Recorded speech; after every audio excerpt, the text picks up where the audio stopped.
Training 7 days a week. I am making this video purely because I'm so tired of hearing all the people claim that you can't do this.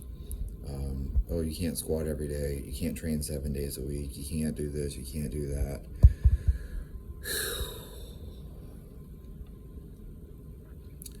I think I read somewhere that a roofer burns something insane like 700 calories per hour while they're working. A coal miner burns nearly 600, gets like 500 something, nearly 600 calories per hour while they're working.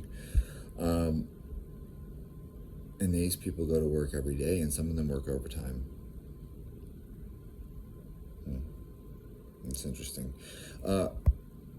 You can't train 7 days a week. You can't do it. This is bullshit, and I'm not telling you that this is optimal. I'm not telling you that the best way for you to train is to train 7 days a week or something. But I am going to say that it certainly is possible, and it's possible for you to train 7 days a week and make progress as well. The problem occurs whenever you do. Let's just take a basic workout here. You're going to do 3 days a week, and you do 3 really hard workouts a week. And then suddenly you decide that you're going to do that 6 days a week. You're probably going to run into trouble right away because you're doing such a hard workout that it takes you a full day to recover before you do the next workout. Okay, so let's just say, we're going to throw this out. You can front squat, 345, okay? And whenever you do your max, you are going to feel it the next day. But let me ask you this. If you had a 345 front squat on your supposed rest day, what if you just came in and you just did 3 sets of 10 with 95 pounds? Would you be sore at all? Would you even feel it? You can do 100 push-ups in 2 minutes. Okay? What would it be for you then just to do, a couple sets of 10 push-ups every day? Technically, you're training 7 days a week now. What's the problem? You can squat 500 pounds, and so, on your supposed rest day, we're going to do, 20 air squats every hour on the hour for, 5 of those hours. Well, now you just train 7 days a week. What the hell just happened there? The point that I'm trying to make here is I'm purposely picking things that are so low that it's stupid, okay? It's so low in intensity and, the demand that it's like, well, anyone could do that, okay? And that's exactly the point, though. The point is that if you took things and changed them so that you're doing a very small volume of work and you spread it out across the week, why not? Why not? Let's just say, for instance, okay, you're currently doing, 5 sets of squats on Monday, 5 sets of bench on Wednesday, and 5 sets of deadlift on Friday, okay? So that's 15 sets for the whole week, right? 15 work sets for the whole week. If you took those work sets and you just distributed them differently across the week, you're still getting 15 work sets across the whole week. So why would it be any different for you to recover? In fact, actually, it might be easier for you to recover because maybe, instead of doing 5 sets of squats in one single workout, you work up to one work set, and then the next day you just work up to one work set again. So you didn't bury yourself. You're stimulate, right? Stimulate, don't annihilate. I don't even know who said it first. I've heard Dan John say it 1,000 times. Stimulate, don't annihilate. What if, just putting this out there for you guys, what if you did something reasonable? Like, instead of I'm going to come in and I'm going to do 5 sets of 5 at 80 to 85%, what if you just came in and hit 1 set of 5 at at 75 to 80%, and you saved it, and then the next day you came in and hit one set at 75 to 80%, and the next day you came in and you hit one set at 75 to 80%, and then now across the week now you have seven sets of 5. You guys got more volume in. Okay, we're stimulating the muscle daily, and I am not sitting here telling you that this is the best way for you to train, right? Because, we can make this argument that you should absolutely just bury yourself. Just train as hard as you possibly can, break down as much muscle as you can, be as sore as possible, etc., and then be off completely to recover. That argument could easily be made. I'm not making an argument for what is the best way to train. I'm just making the point that people telling you that you can't train 7 days a week, that's ridiculous. There's no reason you can't train 7 days a week. Let me point something out to you real quick here. Let's say you like swimming, and you just hop in the pool and you swim laps, 30 minutes. What's to stop you for going for a 30-minute swim every day? You can't tell me that you're going to have tons of joint pain. You can't tell me that you're excessively sore from all the eccentric loading. You're going to go for a 30-minute swim every day. Easy pace. 30-minute swim every day. You have a recumbent bike and you just pedal on your recumbent bike for 30 minutes while you watch your favorite TV show on Netflix. Why not? You're technically training 7 days a week. Okay? So all this comes back around, and I'll talk about myself here. All right? I do the same workout right now because I don't have any other choice. I have to train around all these weird things I'm dealing with, all these health issues. And so my training is very, very boring. This is not how I like to train. This is not how I want to train. Okay? I do bench press and pull-up, superset. Then I do behind the neck overhead press and pull-ups. And then I do front squats and trap bar deadlifts, or I do Dimmel deadlifts with a straight bar. Okay? So it's squat and deadlift basically, but I just pick either a Dimmel deadlift, which I actually think is a fantastic movement. Guys, listen to Paul Leonard, 25% of your deadlift, 2 sets of 20. Or I do a trap bar deadlift because that's the only way I can grip onto something heavy with my wrist. So the Dimmel deadlift I can get away with because it's 25% of my deadlift, hence I can grip the bar. The trap bar deadlift is what I'd have to use if I want to use anything heavier than, say, 185 pounds. I have to go with a trap bar deadlift because my wrist is whatever. I have some type of tendinosynovitis in my wrist that they actually think is actually a disease. I have no idea. At this point, I don't know anything. All I get is I get more and more tests from the doctors, and then they tell me, oh, well, this looks like this, so we need to get another test. Now they want to do muscle biopsies. Just keep testing and doing things and giving me bad news. Anyways, point being, okay, that's my workout. Pretty boring. Bench press and pull-ups, behind the neck press and pull-ups, front squats and deadlifts. That's it. Now, don't get me wrong. Actually, that's incomplete. So I should back up. I also push the sled every time. That's my warm-up. I like pushing the sled. And I'll usually do some type of farmer walk as well with very light dumbbells. And, maybe pick up 25-pound dumbbells and just carry them for 6 minutes. It's super easy. But I like doing that because I think that, it's a good way to warm up. What's wrong with walking? But, walking's too easy, so you might as well just hold some dumbbells while you do it. I like that as a warm-up. Now, I'm not telling you have to do the same warm-up. Maybe you like to hop on the bike and do an Airdyne or whatever. Your warm-up is your warm-up, whatever you like doing. But for me, I find that walking is a acceptable warm-up. And, I'll carry dumbbells while I do it. Now, don't get me wrong, I can't always do that. You guys who follow me on Instagram know that when I was at Mayo Clinic, I was living out of a hotel room. And so, I would just run on the treadmill instead. Is that an optimal warm-up? No, I don't really like running on the treadmill as my warm-up. But it's fine. Set it at 10 miles per hour and just hop on and run.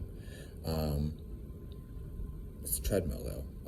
there's nothing more boring than running on a treadmill. I guess the only plus that I can give to you is that, they have TVs, so you turn on the TV and you watch football or whatever the heck happens to be on. I don't really normally watch TV, so it's actually weird for me.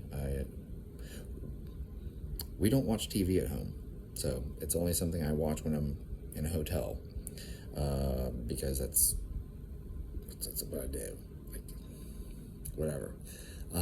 Any case, yeah, you hop on the treadmill, okay, whatever your warm up is, and then like I said, the workout. And it's the same thing when I was at Mayo Clinic.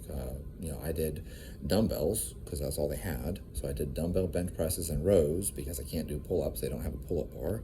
And then I did squats holding the dumbbells, basically in a front rack position. And I did Dimmel deadlifts with the dumbbells. And that's what I did. So it's basically push-pull, right? Bench press and pull-up, or bench press and row, and overhead press and row, or overhead press and pull-up. And then it's squat and deadlift, squat and hinge. And it's as simple as can possibly be, okay? I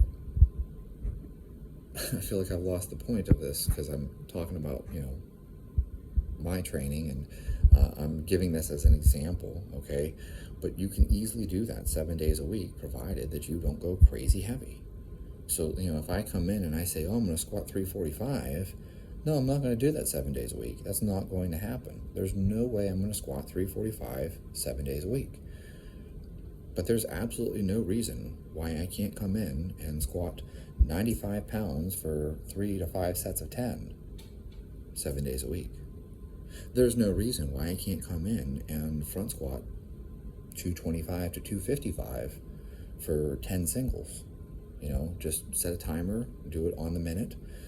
10 singles at 225, super easy. 10 singles at 255. There's no reason you can't do that. Oh, we're going to do 275? Well, then go ahead and do 2-minute rests. Okay, now the workout takes a little longer, but it's a little bit heavier. You can do that. You can handle that, When it comes to the bench press, I very confidently, because I don't ever risk failure, I can very confidently tell you that I can bench press 225 for 12, and I can do that for multiple sets.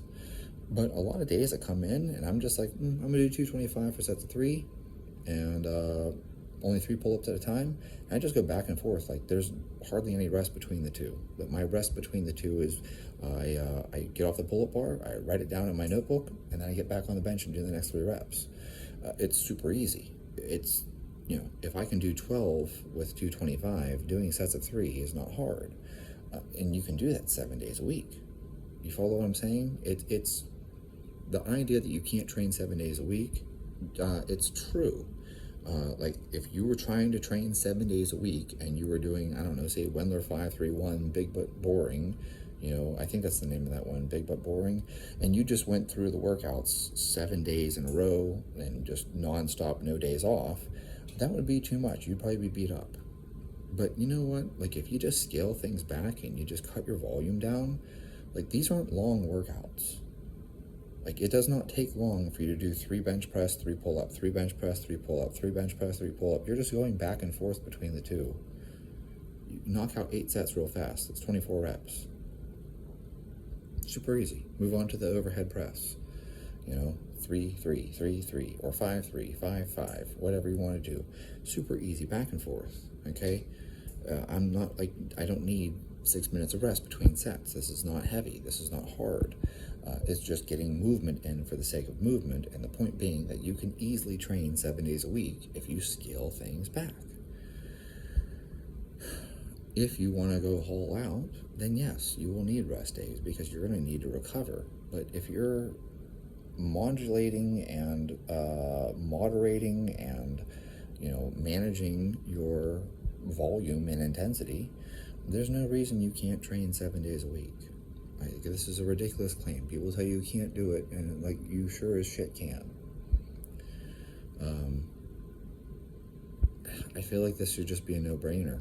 I feel like I shouldn't even need to do a video on this or ever discuss it. There's no reason why I should ever have to defend it. Like, obviously you can do it. But, for whatever reason, people have this belief, oh, you can't do it. You sure as shit can. You just need to train differently. In fact, even at that, you can go heavy occasionally. Like, you go heavy one day and then you go easy for the other 6. Like, it isn't that hard. There are days where I come in and my trap bar deadlifts is 135 pounds because I just don't feel like going heavier. My back is bothering me that day. I don't feel well. There are days where I apparently have some type of inflammatory condition. So there are days where my physical therapist will look at me and be like, "We're not doing anything today, are we?" And I'm like, probably not. And when she says that, she means that we're not doing anything hard. So we'll still do some basic, joint stuff and maybe some soft tissue work, maybe some dry needling, maybe some basic, rehab movements. We might, we have a Pilates thing. There's like this reformer. It's new to me, but I love it. And that's a fantastic thing for me to do on days where my joints are all flared up. And you can tell my joints are flared up. Like, she'll look at me and she's like, "Your wrist is so swollen." And I'm like, "Yeah, I can barely close my hand today." Or she's like, "Your knees look terrible. Like, it looks like you have, grapefruit in your knee." I'm like, "Yep, don't know why they inflamed today." And it's completely unpredictable. Like, there's nothing I do that makes any sense. There are just days where I get up and I'm all inflamed. So guess what happens on that day? Oh, guess what? My bench press workout is going to be 135 pounds, and my overhead press is going to be, 95 pounds, and, my squat is going to be 95 pounds, and I'm going to trap bar deadlift 135. It's still 7 days a week. I train even though my body's all flared up. I just scale things way back. And on a day where I feel great, I'm going to front squat 275, and I'm going to do trap bar deadlifts with 325. Like, it's just, you have to learn to modulate things, and that's all there is to it. You can easily train 7 days a week. You can make it a habit. I train at the same time every day for the same amount of time and do the same amount of work. It's just me changing the weight on the bar. It's, still 10 sets or 10 singles or whatever I'm doing that day, and I just use more load or less load depending on how I feel. Nothing magical about it, guys. So anyways, like I said, is it the most optimal way to train? Probably not. If it was, I still wouldn't be Jay Cutler, and I certainly would never be Ed Cohn. But the point being, maybe I'd be bigger and stronger than I am. I'd be bigger and stronger if I didn't work so hard. Just like how I'd be more successful if I didn't work so hard, right? I'd have more money if I didn't work so hard and work so much. It's kind of a funny concept. This is like the only thing in life where people tell you that you should do less. I'd be better at guitar if I didn't practice so much. Yeah, I practice too frequently. That's the problem. I'd be better at piano if I didn't practice so frequently. And the point that I'm just trying to share to you guys is that, don't let people tell you how you have to train. If you're following a certain program, though, do stick to the program. Okay, there's a reason why other programs have rest days in them, and the volume is the volume. There's usually a logic behind it. People, like I said, Wendler 531, big but boring. Yeah, don't just start throwing extra shit in. There's more than enough volume. You're going to need the rest days. But if you're writing your own programming, you're doing your own thing, yeah, like, you can easily train 7 days a week. It just means you have to do less each day. It's very low volume and it's very low intensity. That's what it comes down to. If you're trying to do 5 reps with 85% of your 1 rep max, that's hard. If you're doing 5 reps with, 60% of your 1 rep max, it's not hard. It's just a matter of modulating things. So yeah, this is not me telling you it's the best way to train, though. I'm just telling you, when people tell you you can't train 7 days a week, you sure as shit can.